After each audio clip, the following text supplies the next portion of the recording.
திருச்சிற்றம்பலம்.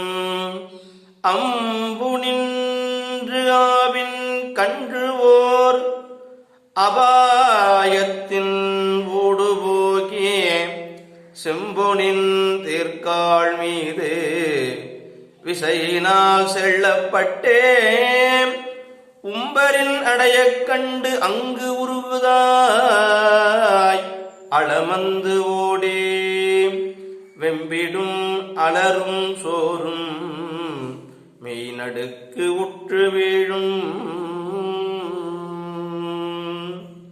மற்றது கண்டு மைந்தன் வந்தது இங்கு அபாயம் என்று சொல் தடுமாறு நெஞ்சில் துயர் உழந்து அறிவு அழிந்து பெற்றமும் கன்றும் இன்றும் என் உணர்வு எனும் பெருமை மாளா சற்ற என் செய்கேன் என்று தேறு நின்று இழிந்து வீழ்ந்தான்.